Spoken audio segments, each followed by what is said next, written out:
was wrong with Adrian Broner post-fight saying he won that fight. Hell no, he did not. He did not win that fight. Pacquiao was all over. We don't have our own house. We don't have land. We don't have even food. Just, we have to work every day to make money to buy food. What happens when some of the greatest warriors ever enter a boxing ring all agree on one thing? And what if that one thing is a name, a force of nature, a hurricane in human form, Manny Pacquiao? You see, when legends speak, the world listens. And when legends can't stop talking about how terrifyingly good Manny Pacquiao was in his prime, you know you're dealing with something bigger than just a good fighter. You're dealing with a phenomenon that punched through. Weight classes like they were made of paper and dance around opponents like a tornado in sneak. So, that's funny. That's like extremely moving. Yeah. Thanks so much. Okay, thank you. Let's face it, boxing has seen some greats, but when the gloves are hung up and the punches have stopped flying, what truly remains are the stories, the ghastly, or the disbelief, and Manny Pacquiao is at the center of many of those tales, from shocking legends into silence to making world champions look like amateurs. Pacquiao didn't just fight. He performed miracles, a kind that left even the cockiest pros wiping sweat from their brows in relief they never had to. Face him in his prime, Ricky Hatton was one of the brave few who stepped into the fire, and boy did he get scorched now. This is a guy who had already fought Floyd Mayweather Jr. and lived to tell the tale barely, but when he squared up with Manny Pacquiao, it was like watching a man run head first into a buzzsaw. Hatton, who prides himself on toughness, couldn't hide the truth. Manny's speed wasn't just fast, it was unfair, blurred destruction, like fighting someone who didn't believe in the laws of physics. And yet the story doesn't begin or end with Hatton. It's a tale of broken strategies, battered egos, and champions forced to admit that yes, they too fell under the spell of the Pac-Man. Floyd Mayweather, known for his ego as much as his defense, gave Manny his flowers, not in press conferences, not when the cameras demanded it, but in those rare moments when the truth leaks through a smirk. Mayweather didn't just survive Manny, he escaped him. That's right, escape. He got thoroughly beat decision-wise on that fight. I don't know what he was talking about when he said everybody knows he won the fight. Adrian Broner did not win that fight. And by the way, Jim Gray pointed out accurately, he averaged less than 8 punches around. What did I say when I interviewed him last week? Huh, Jim? I said they say you don't throw punches, man.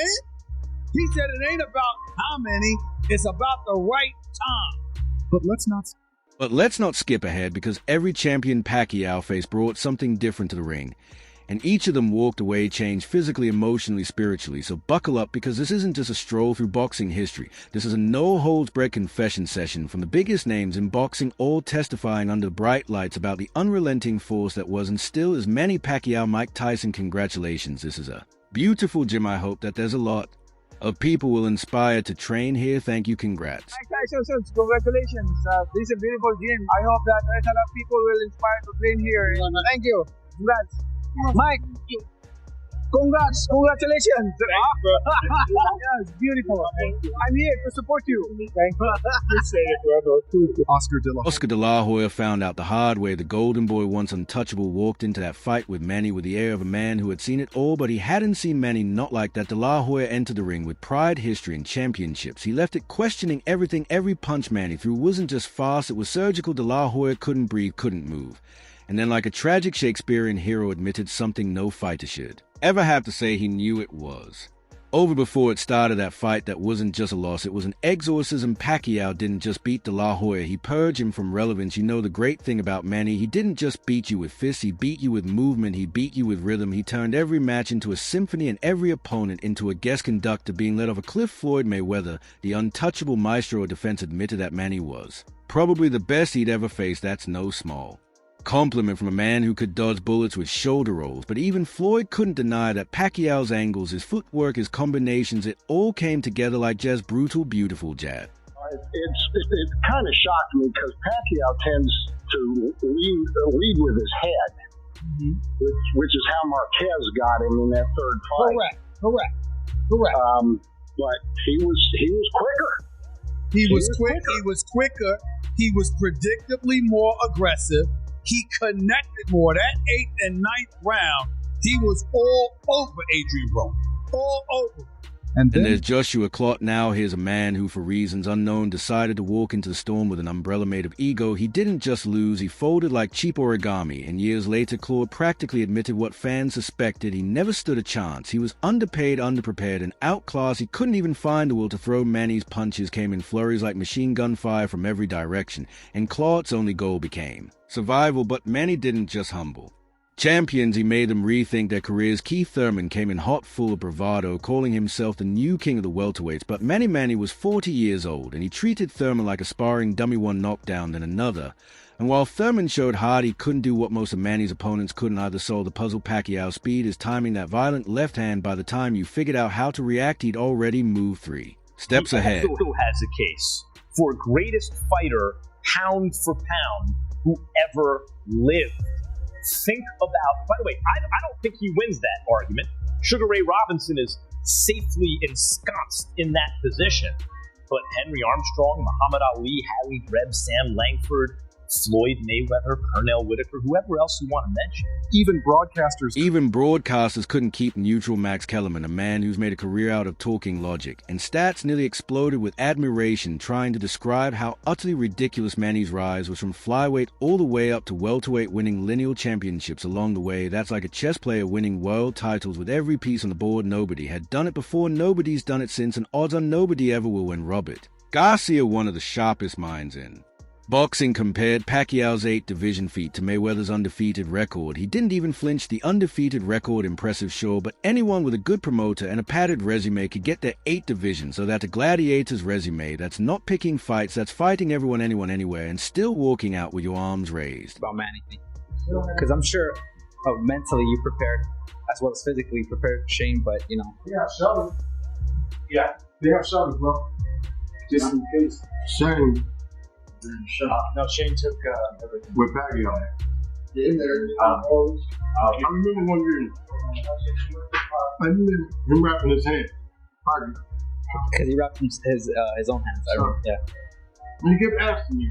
Antonio Margarito learned the hard way what happens when you underestimate Pacquiao. He thought his size would matter. He thought being a bigger man meant something. But Manny made him look like a lumbering axe punch after punch, round after round. Pacquiao painted his face with leather. By the end of the fight, Margarito wasn't just beaten. He was medically rearranged, bone shattered, spirit broken, and the idea of size advantage thrown out the window. Mike Tyson, the baddest man on the planet, had no problem calling it like it is. According to him, Pacquiao wasn't just good, he was sensational, the kind of fighter who made you question reality, because when you watch him fight, it was like watching someone who hacked the rules of boxing and rewrote the code. Even legendary promoter Bob Arum didn't hide his, or he saw in Manny the same spirit he once saw in Muhammad Ali, not just in the ring, but outside at a force that transcended boxing, a personality that lifted nations and punched through politics, a man who with nothing but fists and a smile became a hero to millions. At the same time, we have to see that fight. So Pacquiao's peak was just about as good as anyone in history. Now, I'd have favored Mayweather back then. He's the naturally larger fighter. And that's the point. When you talk about pound for pound, if a fighter moves up out of his natural weight class and can still compete with the best who ever did it, what does that mean about the quality of that fighter's pound for pound? Tim Bradley, who faced both Manny and Terence Crawford, gave us a masterclass in insight. According to him, Manny wasn't just a fast starter Manny, because Pacquiao wasn't just power or speed, he was instinct, a living, breathing reflex machine. He didn't react, he anticipated. While you were throwing your first jab, Manny was landing his third. And let's not forget the subtle psychological warfare. Manny smiled at you, laughed, looked like a choir boy, but then he'd break your ribs with the same fist. That contradiction, the gentleman outside the ring and the demon inside it, left opponents mentally disarmed. They couldn't hate him. And when you can't hate the guy pounding your face, it's a whole different kind of pain. Nice to meet you, Alex. How was it? Thank you for all the hospitality. Sorry, I wasn't able to come and see you guys with everything that was going on. It's okay, thank you. Let's rewind for a second. How often do boxing legends notorious for guarding their egos like championship belts collectively lower their shades, tip their hats, and say, that guy was built different? You'd think it was once in a generation, but here's the twist: Manny Pacquiao is that generation. Even trainers, grizzled veterans of the corner who've seen hundreds of fighters come and go like seasonal flute started acting like wide-eyed teenagers whenever Manny entered the gym. The sound of those mitts tooting under Pacquiao's gloves. It wasn't just training, that was jazz, that was chaos with a rhythm. They'd hit and pause mid-sentence conversations about rent. Or politics would stop dead. Why? Because the Southpaw Symphony was in session. Brandon Rios made Pacquiao look lightning fast, and then when he fought Tim, Manny looked fast, but not as fast. Now, but Tim's not necessarily looking fast. I am. He's gonna have to be fast. It's all relative. Speed is relative. Did he just say he's faster than me? Oh my gosh.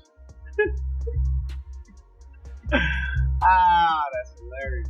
Opponents knew they were in trouble when their best punch connected flush, and Pacquiao just smiled. You could clock him with an uppercut from Zeus himself, and Pacquiao would bounce on his toes like he just caught a whiff of adobo simmering. Now, you don't fight that kind of man, you just try to survive him. Let's not forget the commentators. These are professionals trained to maintain composure. But during a Pacquiao fight, even the most buttoned-up announcers started sounding like fans in the bleachers. They'd lose track of the round, mispronounce names, shout over each other like kids fighting for controller.